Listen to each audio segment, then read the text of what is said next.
This isn't your average business podcast, and he's not your average host. This is the James Altucher Show. I'll just start off by saying the fifth agreement, which is not only is it about your concepts of the fifth agreement, which we'll discuss in a second, but it's also such a great summary of the four agreements as outlined in the book by your father, in the book, The Four Agreements. And again, this is a book that's been so inspirational to me. I probably read it and reread it every month or so. And so I was just talking to a friend of mine this morning. He didn't know the book. And I said, turn towards your wife and ask her if she's read the book. And she said, of course I've read the book. You have to read the book. So it seems like every other person has read the book on the planet. So I'm very honored you're here. And I have a few basic questions first, like, you know, and then we'll talk about what the four agreements actually are, and I'll mention them in the introduction, which I'll record after this. But who are you? Like, where are you from? Well, I was born in Mexico City, and 3 months later, my parents took me to Tijuana to live with them, and that's where I grew up, in Tijuana. And my parents separated when I was probably around 7 or 8.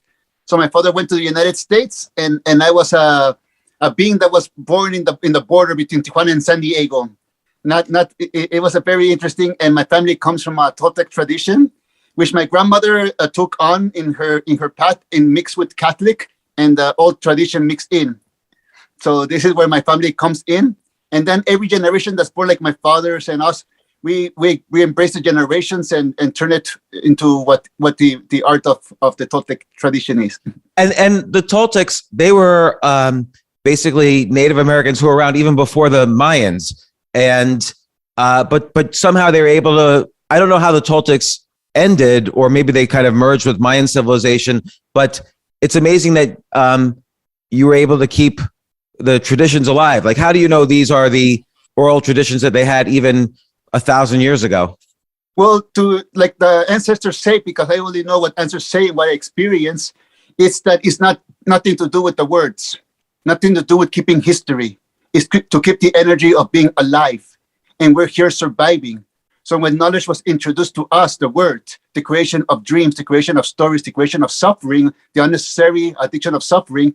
So in this moment, we are our experience, our consciousness, our integrity, and against the illusion that the words create. So in all the generations, you can see goodness, negativity, wars, peace, all coming up, because it's just a dream of the illusion of common sense and the word that creates stories. And people believe the stories, people make superstition, but it comes a moment in life when we know that we're not for eternal, that we're permanent citizens in this world. And that moment we begin seeing what, like one of my favorite singers, Bruce Dickinson from Iron Maiden, says, life down here is a strange illusion. Because everybody protects the addiction. So the moment that we wake up, knowing that we're living in a dream, then is when we continue on the tradition of the Toltec tradition, because life is an art. And the interesting thing is to see the war of the gods, which was made by the war of wars. And that's our heritage to humanity, that we're battling ourselves in order to find things to be happy, look for things to be happy, look for things to be successful, to be validated. But no one says, hey, we got it. The only thing we need to do now, it's survive, like a mosquito survives the spider webs of life. And from this point on, we create mythologies.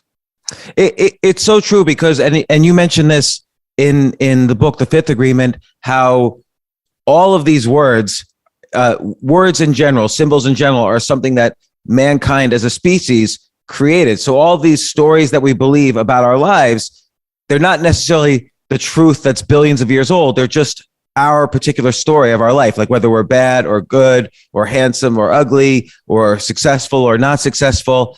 And I'm just curious, before you started, like, obviously your father was writing about all of these things. Before you started yourself down this path, what was your life like? Like, where were you messing up? Well, the first thing that I had, it was the love of my family, which is all beautiful. There was no complaints about that. The interesting part was when I began being a teenager and began talking to friends. And in Tijuana, I grew up in this neighborhood where peer pressure is there. So you have to prove yourself. And little by little, I rebel against the tradition, because like one will rebel going to church or going to Sunday school, and I began getting to hang out with kids in my neighborhood. So little by little, I began taking on their stories. I began, pretending what I'm not. And then it led me to drug addiction when I became an addict with crystal meth. And when I went to that world, I ran away, not knowing what I was running away. It was just trying to fit into peer pressure, but I got lost into that world. Now, the tradition of the Toltec is if you send your apprentice to the jungle and he comes back, he has medicine. But if they don't come back, the jungle will take them and they will fulfill the work of the jungle. But in this moment, for me, in the generation of the peer pressure in the 90s, in that generation where all these drugs and all these things are happening in Tijuana, well, I felt like a mouse in a mousetrap. So that became my jungle. Now, unlearning to be that character, unlearning to hold that addiction to suffering, those stories, and let go of that substance, that was the thing that made me value life. Because it's not about attaining all the information, knowing everything of the tradition. No, it's about valuing life. And whoever values life, that is the real richness and wisdom of this world. So that was my tradition. So when I go teaching about my father's work, it's not that I ever dream about writing books or teaching with him. It's that the moment that I wanted to live back again, I got my apprentice with my father, and then he had a heart attack.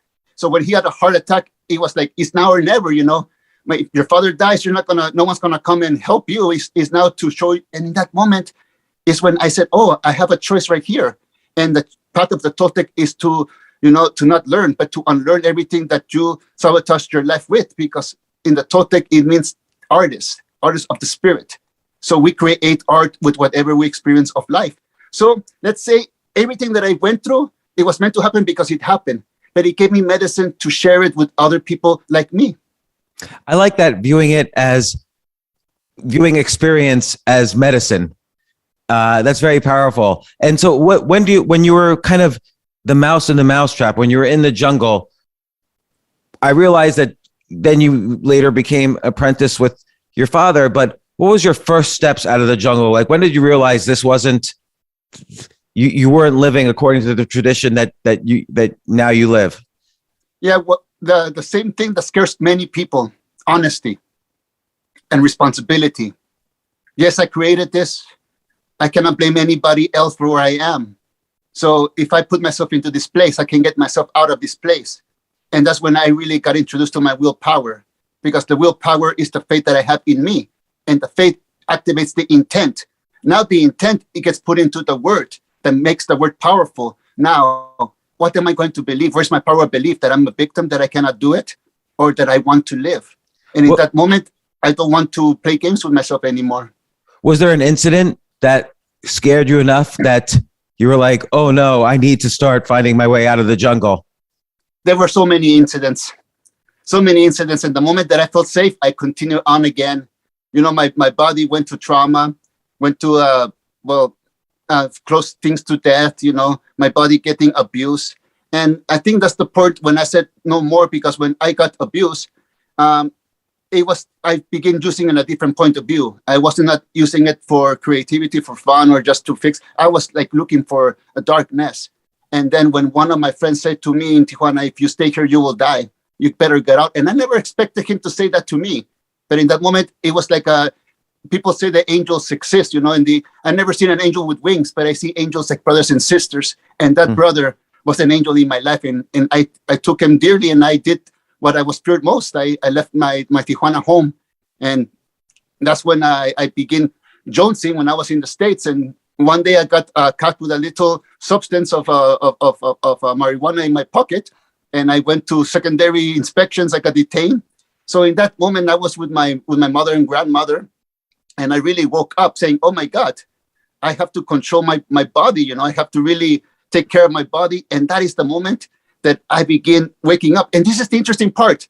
In one moment, I'm in the alleys, I'm in the drug. I got arrested in the borders, detained. And then a week later, I'm in the pyramids of Giza. Entering the pyramid with my father, had an anthropologist friend, so they let us inside. And I'm saying, this is interesting.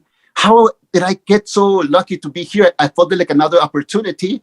And especially in that moment, my father did a ceremony where we lay on one of those tombs. And he said, you have a new life now. And he said to me, don't bring your past your dead dream into your living dream. And that's been a challenge, but it's a balance. So, the thing is that when we wake up, those memories don't go anywhere, but they become a moment of strength for us that we overcame it. And that is when our body feels gratitude. Now, the thing is, if something happens in life, we get upset, we got heartbroken. Are we going to punish ourselves for that? And that's what I learned. My body has not risen to be punished, but it took a lot of times. It took a lot of times to really love Jose, because I didn't love Jose. Right. Like, and you mentioned this in the book so much that it's not like you read the book and say, like the second agreement is don't take things personally. It's not like one day you say, okay, I'm never going to take things personally again. It requires a lot of practice, but it's so difficult. Like, and I'll ask this about each of the agreements, but how do you practice not taking things personally? It's really the one that I find out to not take things personal was to stop playing with the word of the gods, because we take it personal. Because let's say in the book, my father explains that we're all open with wounds, and we're inviting people to touch our wounds. And when they touch it, we snap, because that's the addiction of suffering, going back and back. Now, when my father was in the hospital in coma, he said that people that I love will feel and take it personal, and they will unleash on me because of the life I took. They will blame you. And he said, just don't take them personal, because that's the invitation of your old self. And then when that was happening, when my father was in coma, and I just got out this journey that I got to, and somebody said that that's my fault that happened to my father, that it was my fault for the kind of life that I took. A part of me wanted to take it personal, but wisdom came in. I didn't want to shoot that old bubble gum anymore. And this is what my father really trained me. When people attack us and we take it personal, they're only asking for help. And this is what I really, really begin seeing it as a translation. When people attack me, or I take it personal, and they're asking for help. Now is the moment that we can create medicine again. That's fascinating. So basically, you could it's almost like you're an alchemist, who converts all of these bad experiences into medicine. And not only do you heal yourself, but you heal those around you. Because if you then attack this person back by taking it personally, you would have touched his wound. Yes, and one of the things that many people are afraid to do in life is to feel the conversation that our physical body is talking to us. Like when we get nervous, when we get anxious, the body is asking for help. But in this moment, instead of wanting to listen to the body because we're afraid of the emotions, we suppress it, and this is one of the things that people numb themselves out. But the moment that you no longer numb yourself, that you really want to listen to the baby or to your pet that's in a defenseless child, it's your body. It's talking to you. And it can communicate, I feel in pain, I feel happy. And that moment, you really walk a line, because now if we say we serve Divine Mother, like in my tradition, we serve God, we say Divine Mother, we serve Father, it's not in the outside, it's our physical body. And when we do that, we feel okay. But if we don't take care of our physical body, we let abusive people, put poison in our head every day. We don't do nothing until we explode. That is not love. We have to really take care of the physical body. That's why many people are afraid to talk to certain people who respect themselves. So how did you respond to that person who said that thing about you causing your father's illness? Well, the moment that person wanted a debate, I was going to lose that debate, because the mind set up. There's no time to waste. It's time to just feel my emotion getting attacked, calm down, and walk away. Yeah, because there's nothing else to say. And I guess this goes along with, the third agreement, which is don't make assumptions, and you can't assume where that person's coming from, and I feel like that goes hand in hand with don't take things personally, and it's part of the same practice. Yeah, because many times when we take it personal, we only see our part of the story, and we make assumptions about whatever is happening in the other part. But if we have the little opportunity to tranquil our emotion and ask the question that we're afraid to, we might find a different response of where that person is coming from. But right away, we don't want to listen to other people. We want to write their secondary character in our story that benefit for us in our addiction of suffering, that we are totally selfish. We're totally selfish in this way of living. But if we ask questions and we begin listening, we begin totally seeing, oh, this is common sense. If you do 1 and 1 is 2. Yeah. And when you write about the fifth agreement, which is, be skeptical and always listen, I really like how you put it with, imagine every human being is an artist. And so when someone else is talking, regardless of what they're saying, you're listening to another artist. And it's always worthwhile listening to another artist, even if they're saying something that you don't agree with, or they're attacking you or whatever. It kind of almost creates a different story. It reframes the situation that's happening.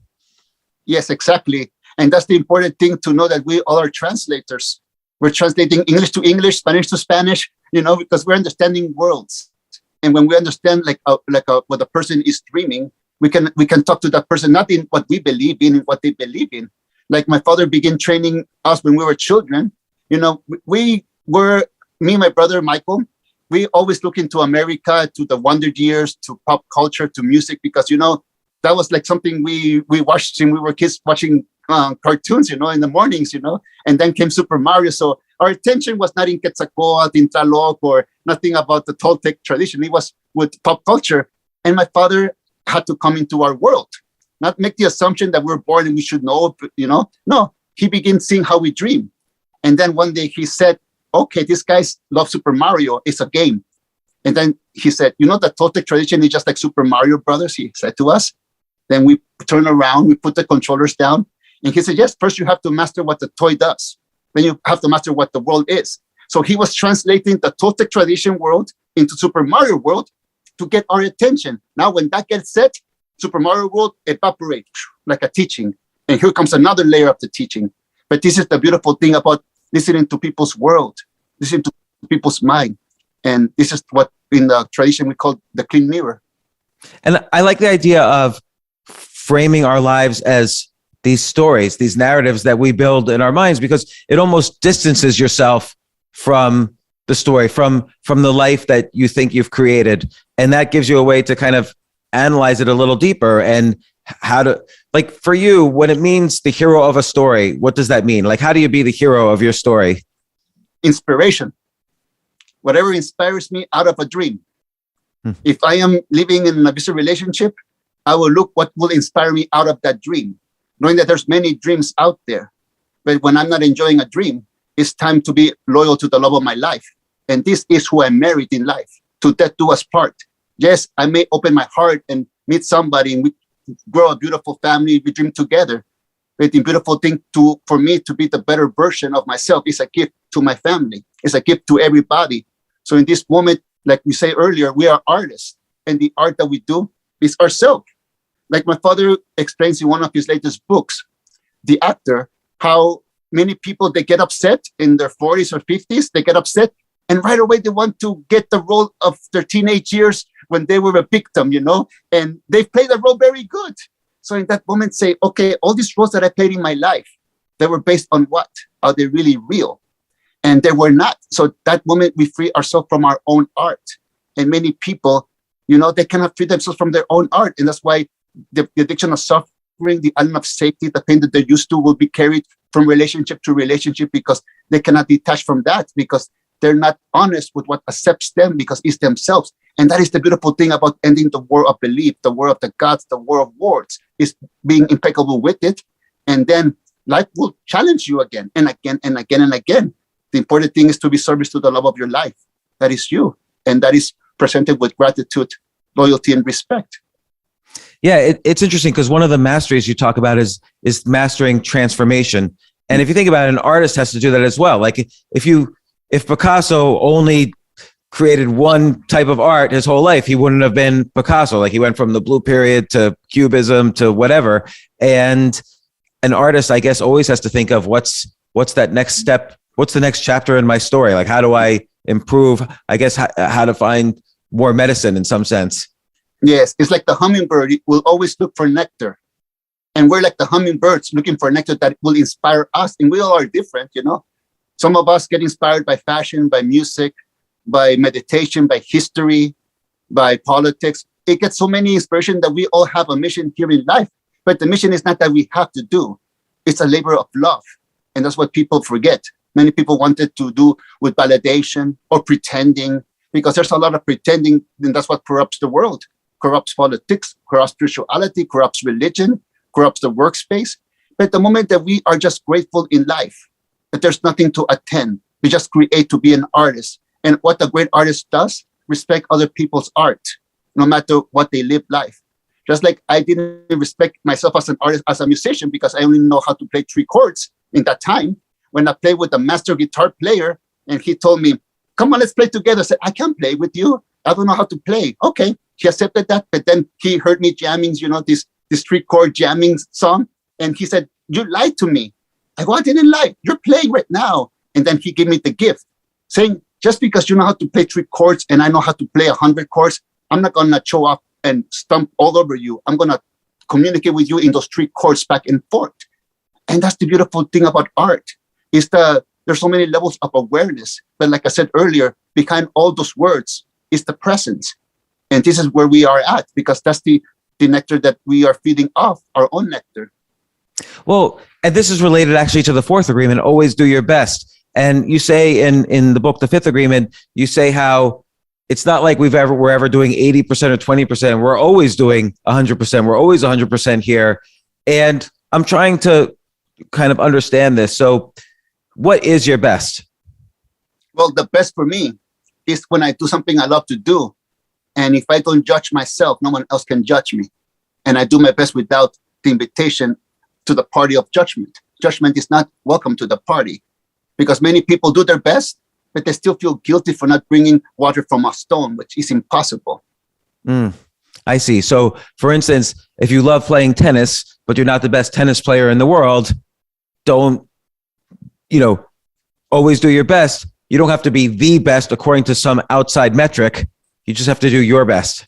Yes, exactly. Like, and one time, Nicky Six from Motley Crue was explaining that agreement, especially, and he was saying that on a Friday he played the bass line, in certain way that Saturday and Sunday, I believe he was beating himself up. I should have played it this. I should have played it this way. I should have played it this way, which I was his best. And you know what? Just on Monday or Tuesday, I would play it differently, and I would stop beating myself up, because I cannot change what it was, but I can change what it's going to be. That's why when we do art, and we're not trying, we're doing. And to fly, a little bird has to do the intent to spread its little wings until it goes forward. It's not going to do it in the first thing. Yes, it's so interesting. And it's so interesting you bring this up, because I'll admit I feel guilty over, for many years, I always like doing things that I love. But in a lot of modern society, it's about, no, wait, do the things that make money, or else you might regret it later, because there's many reasons why people say that. And so then I wonder, did I waste the past 6 years doing X, Y, or Z? Because I always focus, like doing a podcast even, I'm not necessarily doing the things that make money. Podcasting doesn't really make a lot of money, but I love doing this. And sometimes I do regret, like, oh, what if I had spent the last 10 years building other businesses instead of writing or doing the other things that I love doing? And I do feel that regret sometimes. One of the most powerful currency that exists in the world, in my point of view, is time. Because no one can buy time. And when we waste the time, it's like the $7, we cannot recreate it. And when I got to this point of thinking, I was riding from San Miguel de Allende to Mexico. And the person who was giving me a ride to Mexico City said that he gives rides to one of the most powerful persons in Mexico. And one time that person was in the back seat, and they were driving in these mountains. And in this mountain, there was this person who has sheep, and that is just carrying the sheep everywhere around the mountains. And in that moment, the person was sitting down with his sheep. And then the powerful person from Mexico who was sitting in the back car, he asked the driver, says, hey, who do you think is more richer, that person in the mountain or me? And of course, the driver, of course you, sir. Yeah, thank you for saying that, but no, it's not true. I may have money, I may have businesses, I'm on the phone all the time, but someone always wants something from me. I always have to watch my back. I don't have time to do the things I love. That person is rich because it's in nature. He has little animals that love him.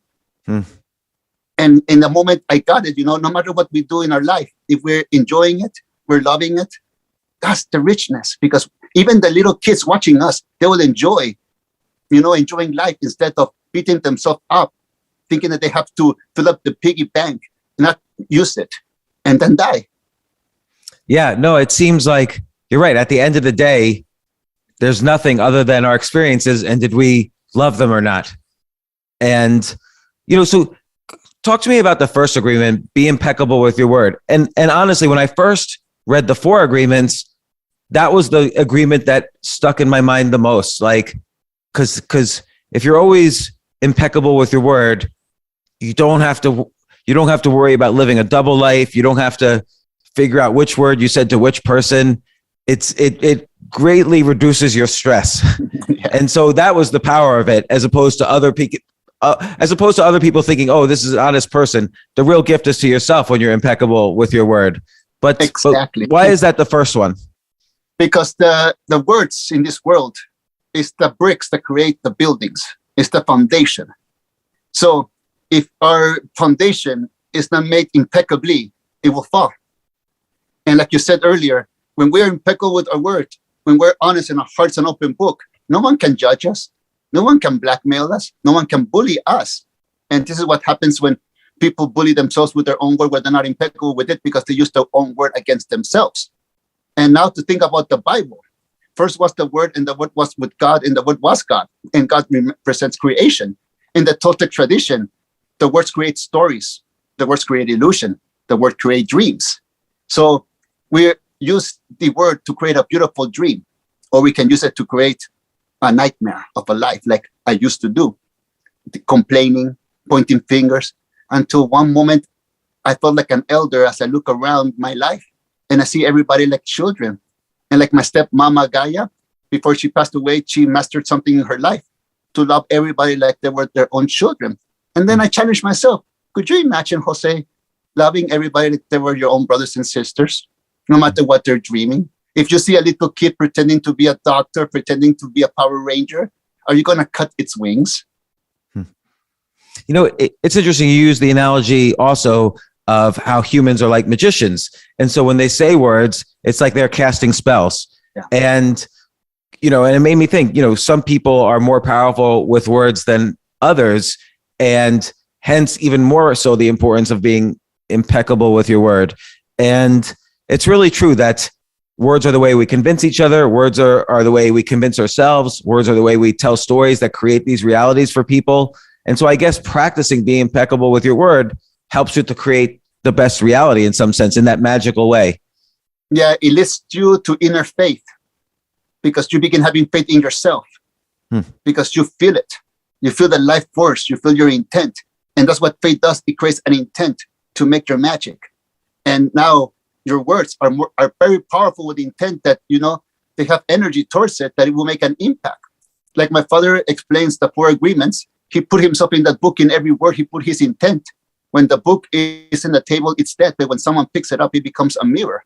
Because one person says, I know this information. I feel like I know it. It's because it's our integrity, and integrity is the act of intent. So when we live in this way of life, if we begin practicing the impeccability of the word, it's like we wake up and we cannot go back to sleep ever again. Yeah, and this leads to the 5th agreement, of course, which is be skeptical, because everyone, like you said, everybody's casting spells with their words, but it's always based on their own experiences. So being skeptical might not mean rejecting everything, but just listening without letting the spell take control of you over you, someone else's spell. And it's very easy to be skeptical to the outside world.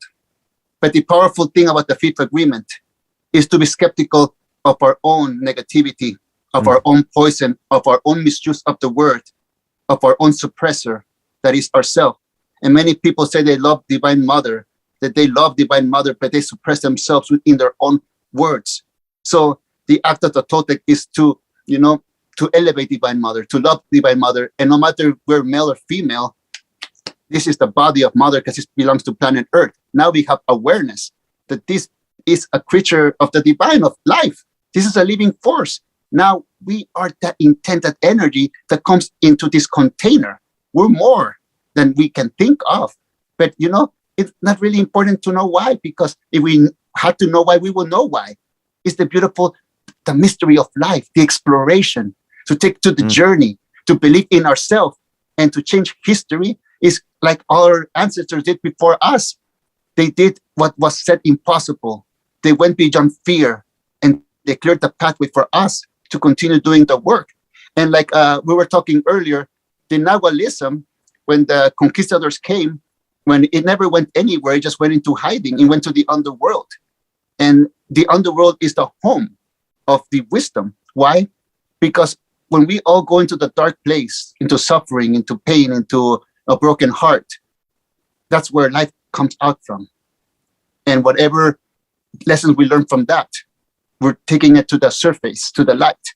And we're taking the torch of our ancestors, the torch of humanity for a better dream forward. And what about, like, sometimes it's kind of great to think about these things after bad experiences, but sometimes it's particularly hard during bad experiences to practice this, to remind yourself of this. Like, for instance, there was one point in my life where my father also got sick and he never got better. And that sort of taught me that things don't always cycle. Sometimes things just go from bad to worse to death. And then at the same time, I was going broke. I was going through a divorce.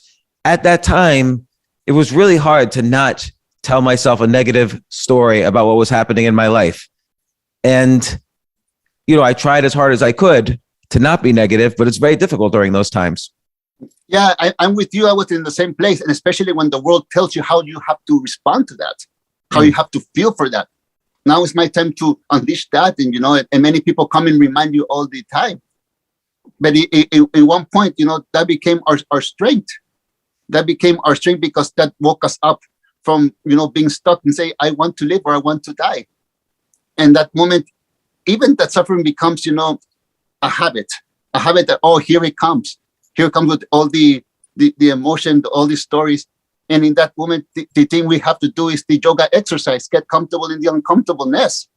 Because many people, you can see when you enter a yoga room and say, oh, the person is so advanced, I can never do that. But when we are in that pain, when we're in that nightmare that we feel like we can get out, it's like we're in a pose that is so uncomfortable and we can't get out because there's still 20 more minutes to go in the class. But we're breathing in, breathing out. But what's magical is that the class will end one day and we'll become more flexible when the next pain comes in our way. Let's say the first marriage for me was awful. I continue on paying for that. But now all of these things that I learned in the second relationship, I brought that in. But now I want to be the better version of myself, not for a relationship, but for myself and others, because I don't want to be reminded everywhere I go. So this is the interesting part about life. When we're an open heart, when we don't lie, when we're honest about everything, because we're not judging ourselves, the bullies go away somehow. And I said to my dad one time, Dad, is it strange that I like to be judged? He goes, why? It's because it's where I get creative. That's interesting. So that's that medicine. One judgment is a medicine for you to cure your creativity in a sense. Yes. So, and then I go through that and then I talk to somebody and I know, oh, now I know why I tasted that. So Don Jose Ruiz, this is such a pleasure. I've been such a fan for so long of The Fifth Agreement and your father's books, The Fourth Agreement, and also his book, The Mastery of Love, where something always stands out for me, which is never outsource your love for yourself to another person. It's such a beautiful concept. I wanted to ask you, where can people find you? Where do people learn more? Where's the best place people can learn more from you? Well, the family huddles in the miguelruiz.com, but I love to get in the Instagram and share little videos or share little messages. And in the time of the COVID, I did 1.5 years of videos every Monday. So I have a lot of videos if people want to get on there, and just like it goes from like 10 minutes to 50 minutes each video. So I get a lot of teachings there that is available. But yeah, Instagram, for me, I like to share. What's your Instagram account? Don Jose Ruiz. Okay. And one last question, which is, I didn't know this, but are you blind?